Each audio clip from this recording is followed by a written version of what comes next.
I will never forget the moment I saw that red lace bikini drop into her suitcase. Brooke didn't even bother to hide it, like she wanted me to catch her right in the act.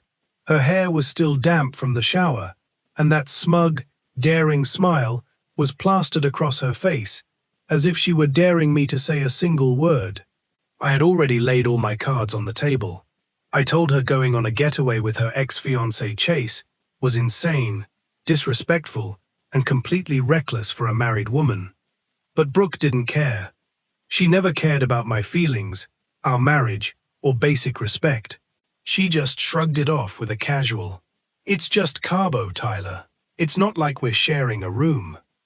That was a complete, deliberate lie. I had already seen the email confirmation buried in her inbox. 1 luxury resort suite, 1 king bed, a champagne package, and 2 glasses booked for every night. On top of that, she had suddenly started shaving religiously, going to yoga 5 times a week, and keeping her phone face down like a guilty teenager hiding a secret. "My name is Tyler. I'm 38, and I build custom bikes and restore classic muscle cars for a living.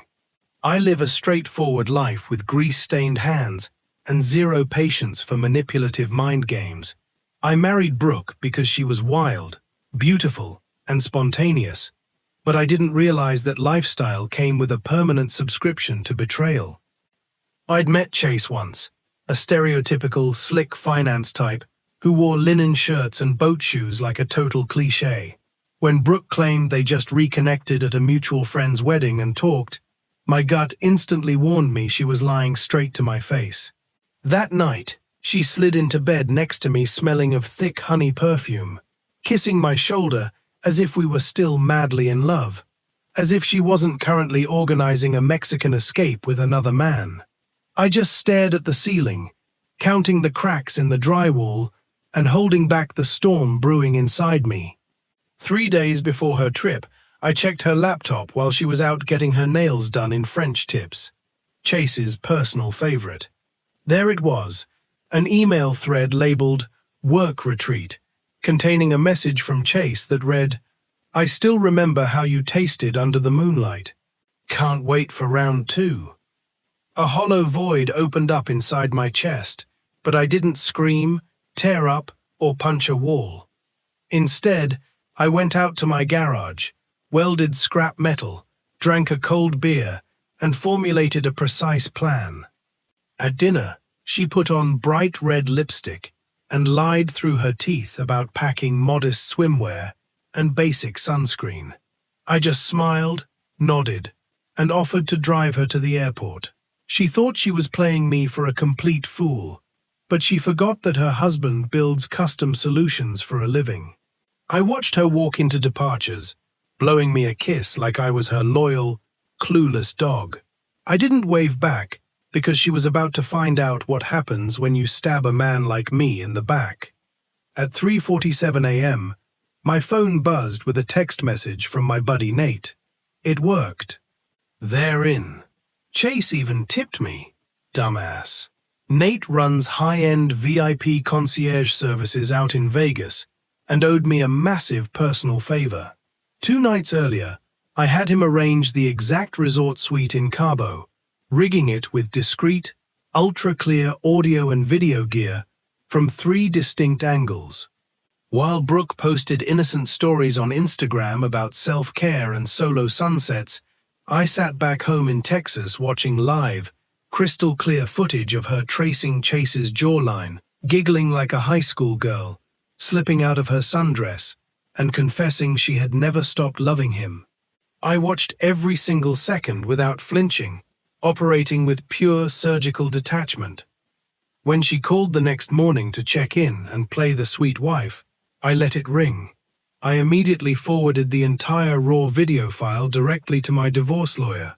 Then came phase 2 of my plan. Brooke completely forgot that our finances were tied together.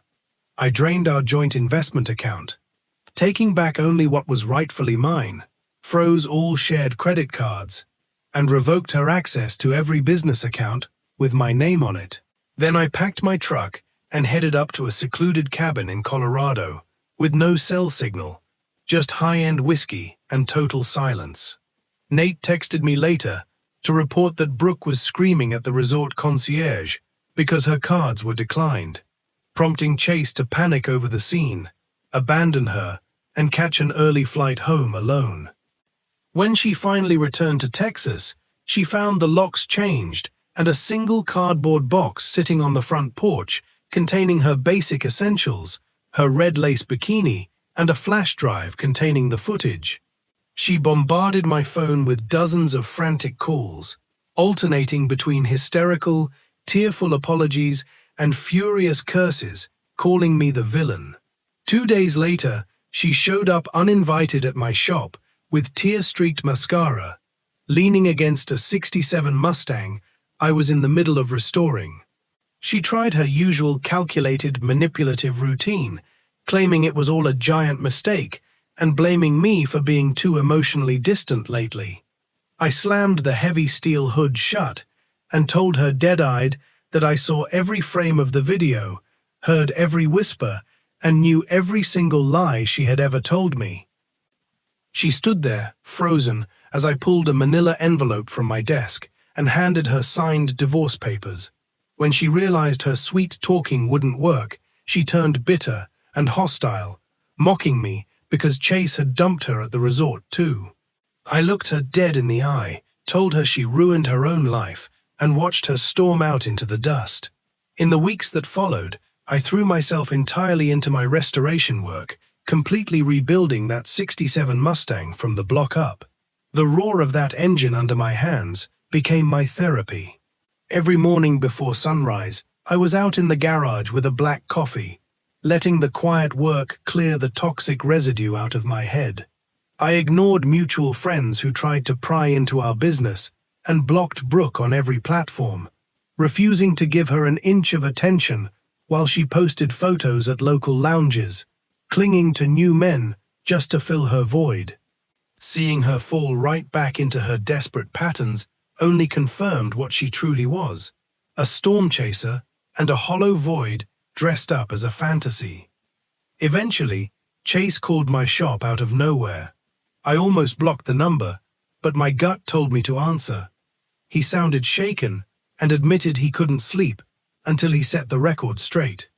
He confessed that before the Cabo trip, Brooke had convinced him I was physically abusive and dangerous, using that elaborate lie to paint the getaway as her desperate escape from a monster. Learning how far she went to frame herself as the helpless victim cleared away every last trace of residual guilt I had been carrying. She hadn't just cheated, she had tried to completely rewrite my character to justify her own sickness.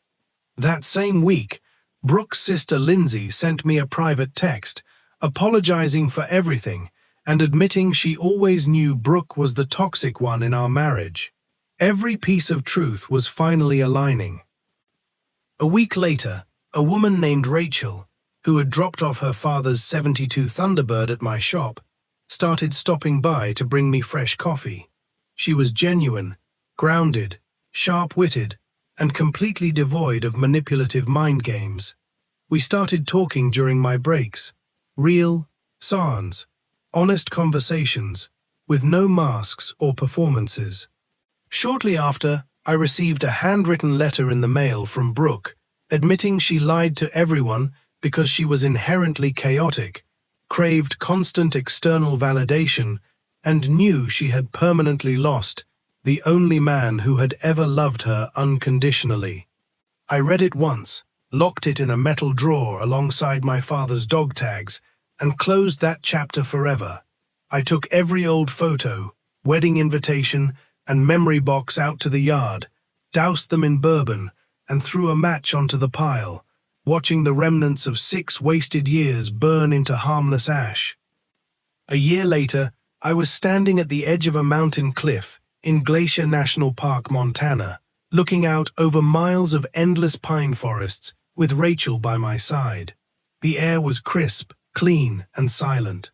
I had expanded my shop, taken on high-profile classic restoration projects, reclaimed my independence, and learned to trust my instincts without ever looking back over my shoulder. Brooke taught me a harsh lesson I'll never forget. Love isn't about trying to save someone who secretly enjoys being broken. It's about having the strength to save yourself. True karma wasn't about inflicting physical damage or getting petty, noisy revenge. It was watching her permanently lose access to a good man's unwavering loyalty, while I finally stepped into complete, unshakable peace.